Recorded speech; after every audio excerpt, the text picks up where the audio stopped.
कक्षा छठी, विषय विज्ञान, अध्याय शरीर में गति। गति क्या होती है? किसी जीव का एक स्थान से दूसरे स्थान पर जाना उसकी गति कहलाता है। शरीर के संदर्भ में गति क्या होती है? पूरे शरीर या शरीर के किसी हिस्से के स्थान में हल्का सा बदलाव शरीर में होने वाली गति कहलाती है। क्या आप जानते हैं कि जब आप बिल्कुल शांत बैठे होते हैं तब भी आपके शरीर में बहुत प्रकार की गतियां हो रही होती हैं, जैसे कि पलकें झपकना, सांस लेना, हृदय का धड़कना, धमनियों में रक्त प्रवाह आदि। चलना, दौड़ना, उड़ना, छलांग लगाना, रेंगना, तैरना आदि गति के विभिन्न तरीके हैं जो जीवों को एक स्थान से दूसरे स्थान पर ले जाते हैं।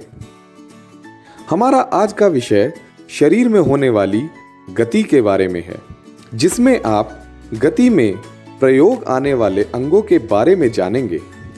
इसके अलावा आप यह भी जानेंगे कि अन्य जंतु किस प्रकार से गति करते हैं। आइए आरंभ करते हैं एक वीडियो से, जिसमें आपके शरीर में होने वाली विभिन्न प्रकार की गतियों के दौरान प्रयोग में आने वाली संधियां देखने को मिलेंगी। आप ध्यान से देखिएगा।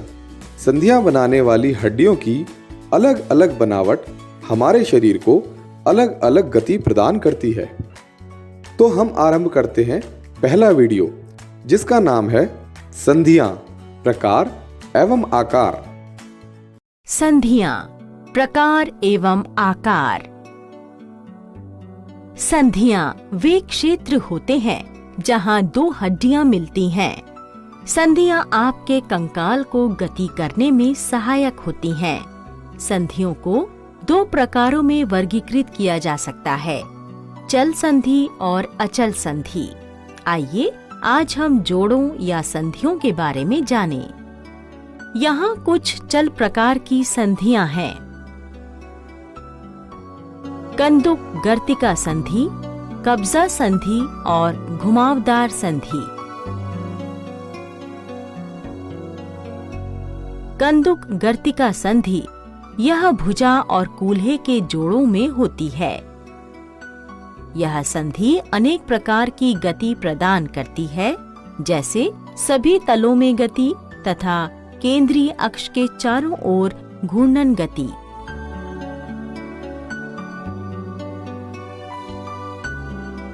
बॉल और सॉकेट संधि एक बॉल आकार की हड्डी से बनी होती है, जो दूसरी हड्डी के एक कप के आकार के सॉकेट से जुड़ी होती है। इस प्रकार की व्यवस्था से हाथ की हड्डियां भुजा को 360 डिग्री वृत्त में घुमा सकती हैं।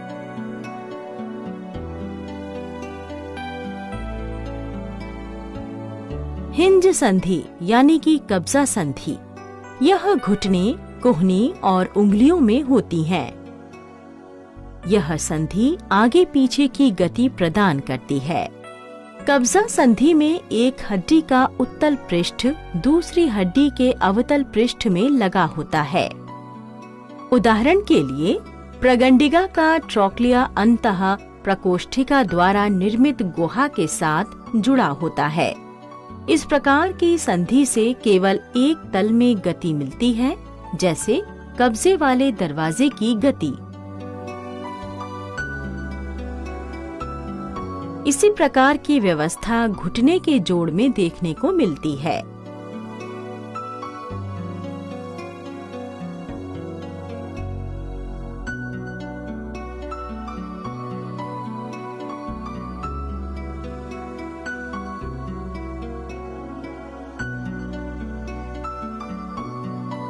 अगली है घुमावदार संधि।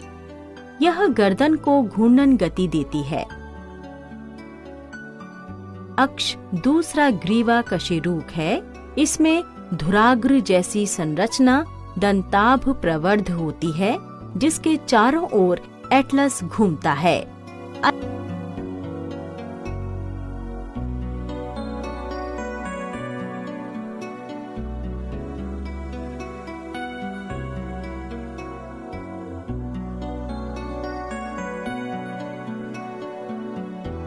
अचल संधि। अचल संधियां बहुत निकट की हड्डियों के बीच पाई जाती हैं, जैसे कपाल की हड्डियां। दो हड्डियों के बीच टांके मौजूद होते हैं, लेकिन हड्डियों के बीच कोई सक्रिय गति उत्पन्न नहीं होती। मानव कंकाल विभिन्न हड्डियों से बना होता है और यह हमारे शरीर के लिए एक ढांचा प्रदान करता है।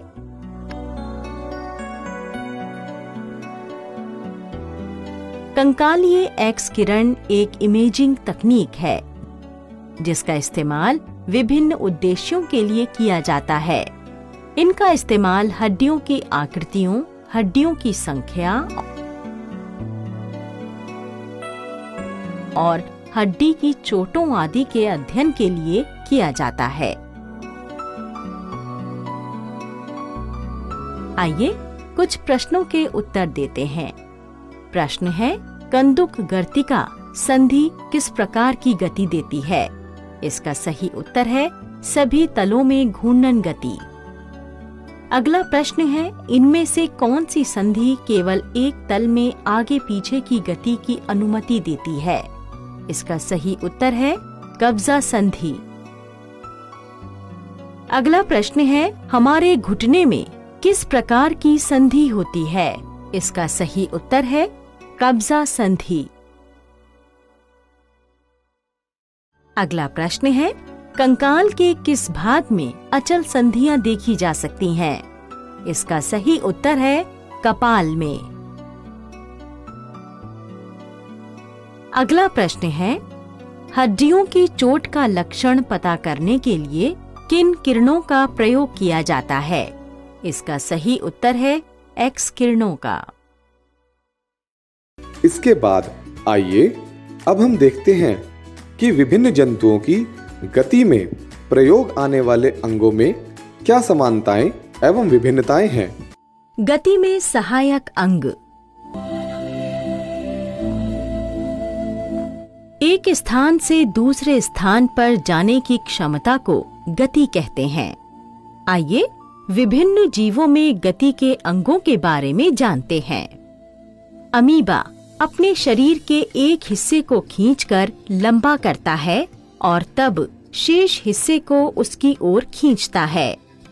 अमीबा एक स्थान से दूसरे स्थान पर जाने के लिए कूटपाद का प्रयोग करता है।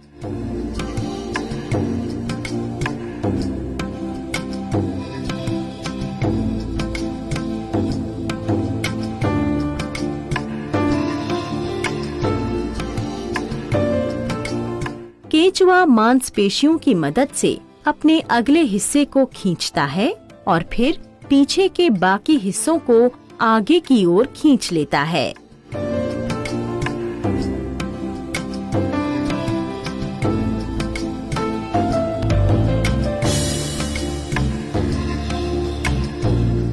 जलीय जीवों में मछली अपने पंखों को आगे पीछे की ओर हिलाकर गति करती है।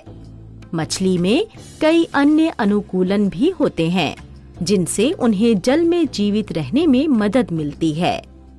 गलफड़े से मछली को पानी से ऑक्सीजन लेने में मदद मिलती है।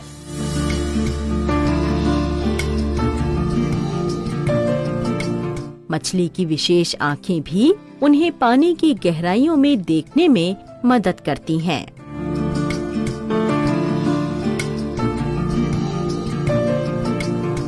मेंढकों के पास बड़े पेशीय पश्चपाद होते हैं, जो उन्हें हवा में उछलने में मदद करते हैं।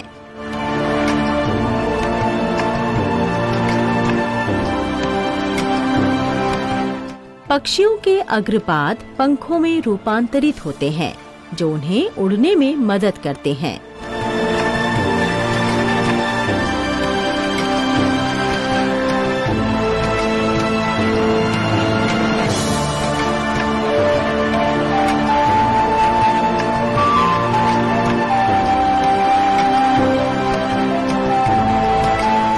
पक्षियों के कंकाल भी उन्हें उड़ने में अत्यधिक मदद करते हैं, क्योंकि उनकी हड्डियां अंदर से खोखली होती हैं और काफी हल्की होती हैं। पक्षी जरूरत के अनुसार अलग अलग तरह की उड़ान भरते हैं। सांप पाद विहीन कशेरुक होते हैं, पर सतह के विरुद्ध पेशीय दबाव के जरिए ये रेंग सकते हैं। सांप सतह व जरूरत के अनुसार अलग तरह से गति कर सकते हैं।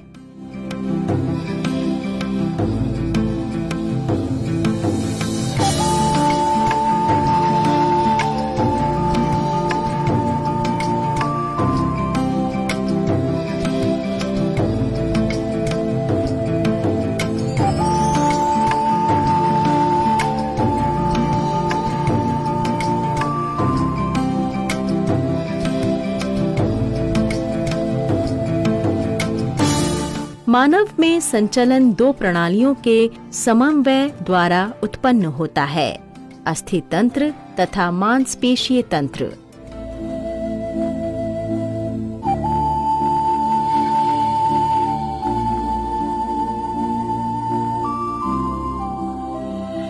घोंघा पैरों में मौजूद मजबूत पेशियों के जरिए चलता है।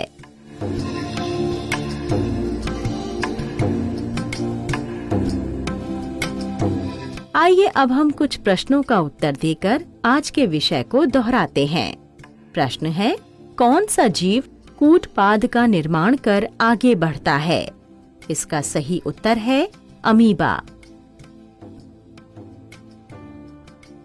अगला प्रश्न है, पक्षियों के कौन से पाद पंखों में रूपांतरित होते हैं? इसका सही उत्तर है अग्रपाद। अगला प्रश्न है, मेंढकों के पास क्या होता है जो उन्हें हवा में उछलने में मदद करता है? इसका सही उत्तर है पेशीय पश्चपाद। अगला प्रश्न है, कौन सा जीव वक्रों का निर्माण करते हुए अपने शरीर को ढकेल कर गति करता है? इसका सही उत्तर है सर्प। अगला प्रश्न है, क्या यह सही है कि मानव में संचालन दो प्रणालियों के समन्वय द्वारा उत्पन्न होता है, अस्थि तंत्र तथा मांसपेशीय तंत्र? हाँ, यह सही है। अमीबा में गति प्रचलन। इस इकाई को पूरा करने में आप इन सब में सक्षम हो पाएंगे। अमीबा की संरचना का वर्णन करने में, अमीबा में प्रचलन अंगों के नाम बताने में, अमीबा में प्रचलन के तरीकों को बताने में। अमीबा एक कोशिकीय सूक्ष्म जीव है जो एक केंद्रक और कोशिका द्रव्य यानी कि साइटोप्लाज्म से बना होता है। इसका कोशिका द्रव्य को दो भागों में बांटा गया है, बाह्य रस और आंतररस। बाह्य रस ठीक प्लाज्मा झिल्ली यानी कि प्लाज्मा लेमा से सटे होते हैं। बाह्य रस स्पष्ट होता है, जबकि आंतररस कोशिकीय कणों और सूक्ष्म संरचनाओं से भरा होता है। आंतररस बाह्य रस और केंद्रक झिल्ली के बीच स्थित होता है। आंतररस कूटपाद यानी कि स्यूडोपोडिया के निर्माण द्वारा अमीबा की गति में योगदान देता है। कोशिका द्रव्य में केंद्रक और कई अन्य समावेशन मौजूद होते हैं। अमीबा उंगली की तरह अस्थायी प्रवर्ध निर्माण क्रियाओं द्वारा अपना खास अमीबीय चलन दिखाता है। इस चलन के लिए अग्रिम छोर पर कोशिका द्रव्य सघन होकर एक मोटा प्रवर्ध बनाता है। धीरे धीरे विस्तारित पैर जैसी संरचना का निर्माण होता है, जिसकी मदद से शरीर सिकुड़ता है और आगे बढ़ता है। इस तरीके से अमीबा अनियमित तरीके से चलता है। पहले एक तरफ बहता है, फिर दूसरी तरफ। जैसे ही नए कूटपाद बनते हैं, पुराने पीछे बहते हुए उसमें समा जाते हैं। इस तरह की गति बहुत धीमी होती है और जीव किसी एक दिशा में लंबे समय तक आगे नहीं बढ़ सकता है। अमीबा की कुछ जातियों में गमन सतह पर लोटन द्वारा होता है। यह कोशिका द्रव्य के धारा रूपी गति और शरीर की लोटन क्रिया के कारण होता है। ये दो प्रक्रियाएं अमीबा में गमन का कारण बनती हैं। आइए अब हम कुछ प्रश्नों के उत्तर देते हैं। प्रश्न: अमीबा एक पूर्ण विकसित जीव है जिसका स्वतंत्र अस्तित्व होता है। क्या यह सही है? हाँ, ये सही है। प्रश्न: अमीबा एक कोशिकीय जीव है। क्या यह सही है? हाँ, यह सही है। प्रश्न: अमीबा का शरीर एक पतली झिल्ली से ढका होता है जिसे डैश नाम से जाना जाता है। इसका सही जवाब है प्लाज्मा लेमा या कोशिका झिल्ली। प्रश्न: अमीबा कूटपाद द्वारा गमन करता है।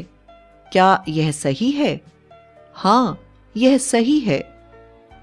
प्रश्न: ढलान वाली सतह पर अमीबा किस प्रकार का गमन प्रदर्शित करता है? इसका सही जवाब है लोटन द्वारा गमन। हाइड्रा में गति। इस इकाई के पूर्ण होने पर विद्यार्थी निम्न में सक्षम होंगे: हाइड्रा में गति के तरीकों को पहचानने में, हाइड्रा में गति के तरीकों का वर्णन करने में। आमतौर पर हाइड्रा बेसल डिस्क द्वारा किसी सतह से जुड़ा रहता है। वहां ये अपने टेंटिकल्स से अलग अलग उद्दीपनों के विरुद्ध प्रतिक्रिया करके विभिन्न प्रकार की गतियां करता है। आइए हम कुछ गतियों पर चर्चा करें जिसके माध्यम से हाइड्रा एक स्थान से दूसरे स्थान पर गति करता है। समरसॉल्टिंग। इस प्रकार की गति में हाइड्रा अपने शरीर को एक तरफ झुकाते हुए बढ़ाता है। हाइड्रा अपने टेंटेकल्स के जाल पर खड़ा हो जाता है तो शरीर दृढ़ता से सिकुड़ता है जब तक ये एक छोटे बटन की तरह न बन जाए। अब ये अपने शरीर को बढ़ाता है और उपसतह पर बेसल डिस्क को स्थानांतरित करने के लिए झुकता है। धीरे धीरे ये निचली पकड़ को ढीला कर देता है। इस गति को बार बार दोहराया जाता है और इस तरह हाइड्रा चलता रहता है। लूपिंग। ये हाइड्रा में सामान्य प्रकार की गति होती है। खड़े होने की स्थिति में ये अपने शरीर को पहले फैलाता है और फिर झुकाता है। इसके बाद बेसल डिस्क को सतह से अलग करता है। टेंटेकल्स जाल के पास बेसल डिस्क को पुनः सतह पर चिपकाता है और फिर अपने टेंटेकल्स के जाल को उठाकर सीधी पोजीशन में आ जाता है। चढ़ाई के माध्यम से हाइड्रा एक सीमित क्षेत्र में अपना स्थान बदलता है। ये जीव किसी वस्तु पर अपने टेंटेकल्स को चिपकाकर चढ़ते हैं। ये एक स्थान से दूसरे स्थान पर कूदकर गति करते हैं। फ्लोटिंग यानी कि तैरना। हाइड्रा गैस के बुलबुले उत्पन्न करता है जो बेसल डिस्क कोशिकाओं द्वारा पैदा की जाती है। ये बुलबुले इस जीव को पानी की सतह पर तैरने में मदद करते हैं। ऐसी स्थिति में ये जीव निष्क्रिय रहता है और पानी के प्रवाह द्वारा एक स्थान से दूसरे स्थान पर पहुंचता है। आइए हम कुछ प्रश्नों के उत्तर देते हैं। प्रश्न: क्या ये कथन सही है कि हाइड्रा अपने टेंटेकल्स के जाल से भोजन प्राप्त करने के लिए विभिन्न प्रकार की गति करता है? हाँ, ये सही है। प्रश्न: किस प्रकार की गति में हाइड्रा अपने शरीर को बढ़ाता है तथा एक तरफ झुककर तल पर अपने टेंटेकल्स के जाल को रखता है? समरसॉल्टिंग में। प्रश्न: हाइड्रा गैस के बुलबुले उत्पन्न करता है जो कि इसे डैश मदद करते हैं तैरने में। प्रश्न, हाइड्रा के चलने का एक तरीका चढ़ाई भी है। क्या ये कथन सही है? हाँ, ये सही है।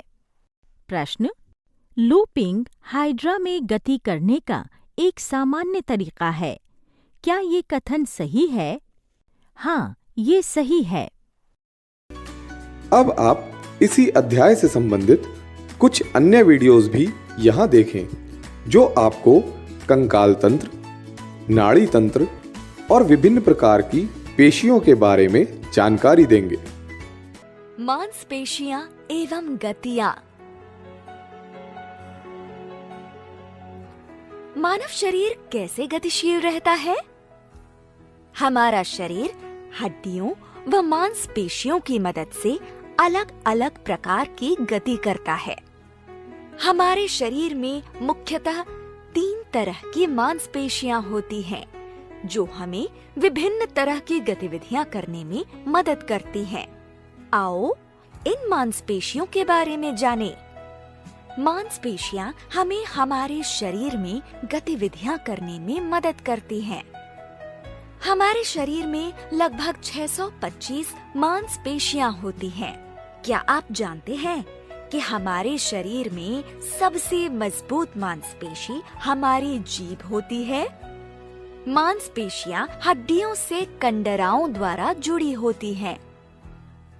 मांसपेशियों के 3 प्रकार ये हैं: स्केलेटल यानी कि रेखित पेशी, स्मूथ यानी कि चिकनी पेशी और कार्डिक पेशी। रेखित पेशियां मुख्यतः उन सभी अंगों में पाई जाती हैं जिनकी गतिविधियां हमारे नियंत्रण में होती हैं।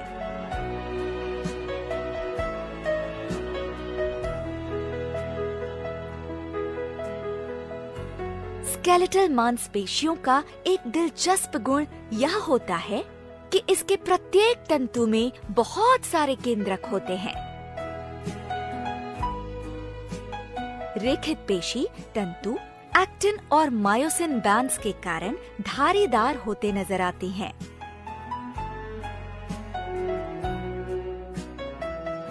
स्मूथ यानी कि चिकनी पेशियां हृदय के अलावा अंदर के सभी अंगों में होती हैं। ये मांसपेशियां सारी अनैच्छिक गतिविधियों के लिए जिम्मेदार होती हैं।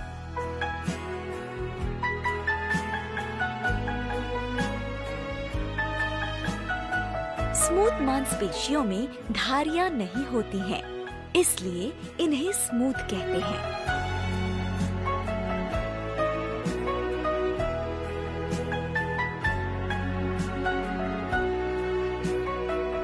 कार्डिक मांसपेशियां भी अनैच्छिक मांसपेशी तंतुओं से बनी होती हैं। ये मांसपेशियां बिना थके हुए दिन रात काम करती हैं। जब एक कार्डिक मांसपेशी तंतु को सिकुड़ने का संकेत मिलता है, तो वो उस संकेत को अपने सारे पड़ोसी मांसपेशी तंतुओं तक पहुंचा देता है और इससे हमारा हृदय धड़कता है।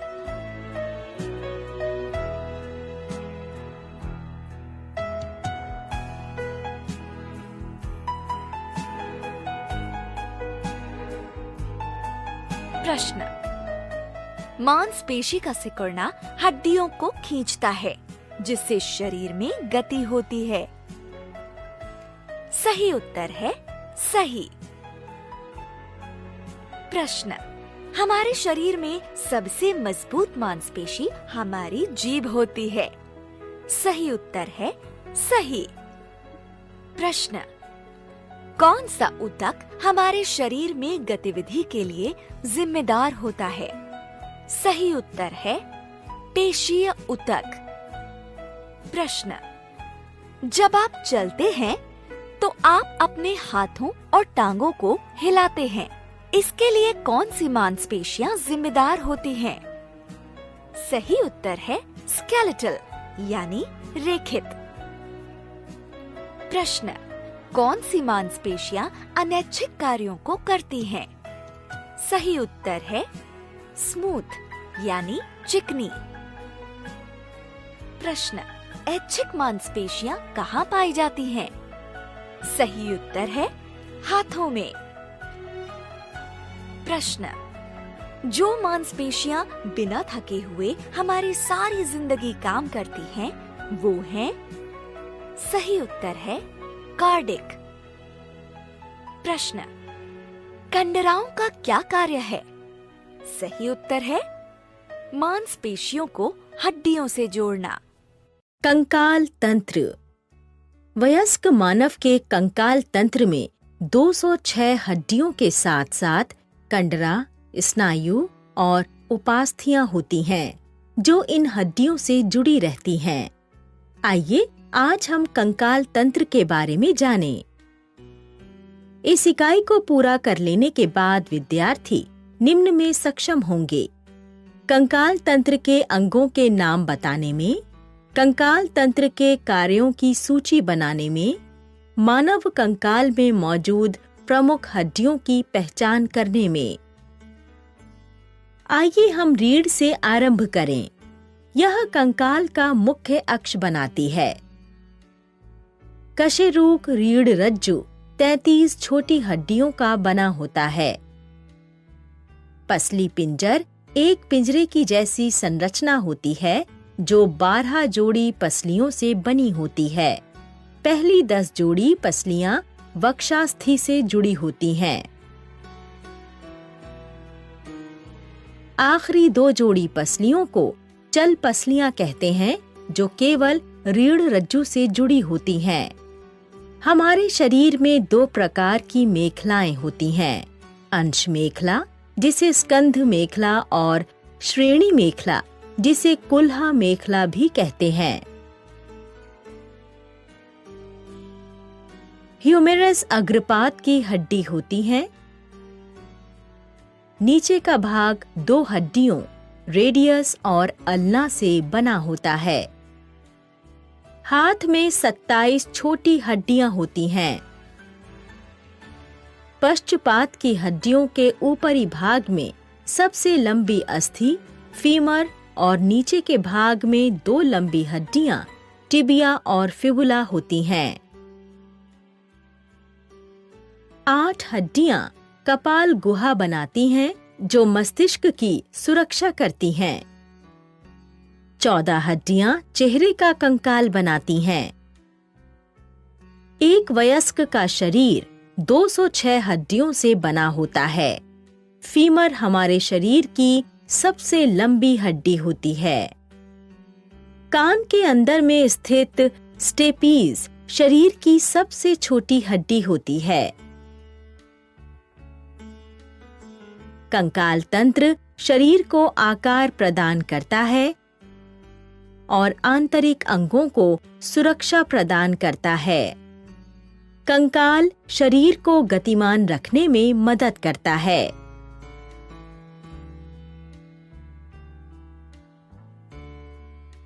आइए कुछ प्रश्नों के उत्तर देते हैं। प्रश्न है, निम्नलिखित में से कौन सा कार्य कंकाल तंत्र का नहीं है? इसका सही उत्तर है शरीर से अपशिष्ट पदार्थों को हटाता है। अगला प्रश्न है, स्टेपीज सबसे छोटी हड्डी शरीर के किस भाग में मौजूद रहती है? इसका सही उत्तर है कान में। अगला प्रश्न है, रेडियस और अल्ना शरीर के किस हिस्से में उपस्थित रहती हैं? इसका सही उत्तर है अग्रपाद में। अगला प्रश्न है, कंधे में मौजूद हड्डी को किस नाम से जाना जाता है? इसका सही उत्तर है अंश मेखला।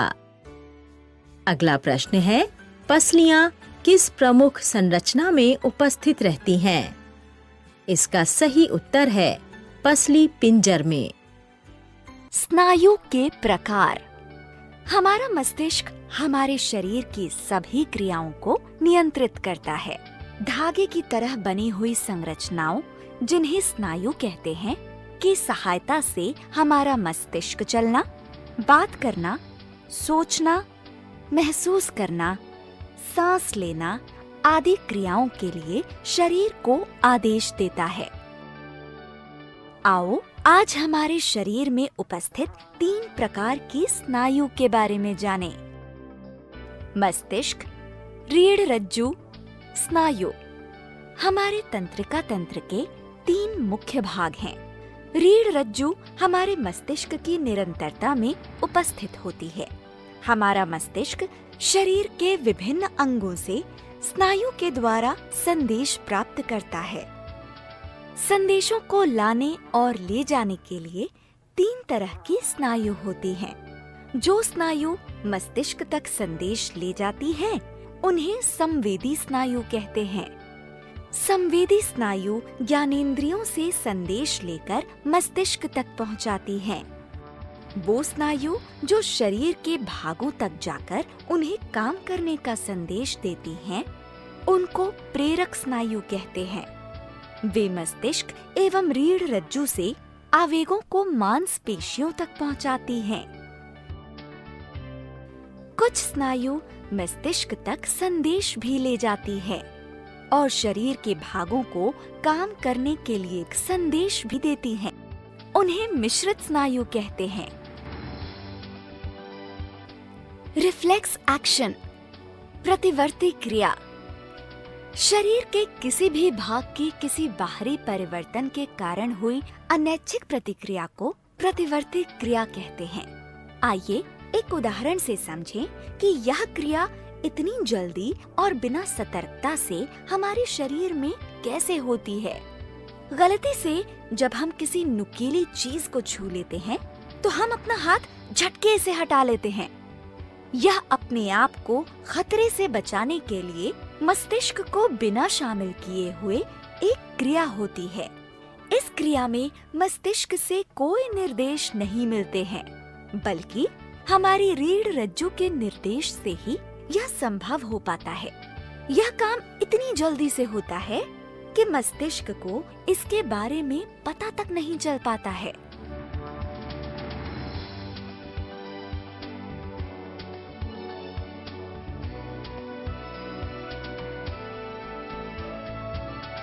आओ कुछ छोटे प्रश्नों के उत्तर देकर जानें कि आज हमने स्नायु व उनके प्रकार के बारे में क्या सीखा है। प्रश्न: नाड़ी तंत्र इन 3 भागों से बना होता है। सही उत्तर है मस्तिष्क, रीढ़ रज्जु और स्नायु। प्रश्न: संवेदी स्नायु किस प्रकार के आवेग को लेकर जाती है? सही उत्तर है ज्ञानेंद्रियों से मस्तिष्क तक। प्रश्न: प्रेरक स्नायु आवेगों को कहां से कहां तक ले जाती है?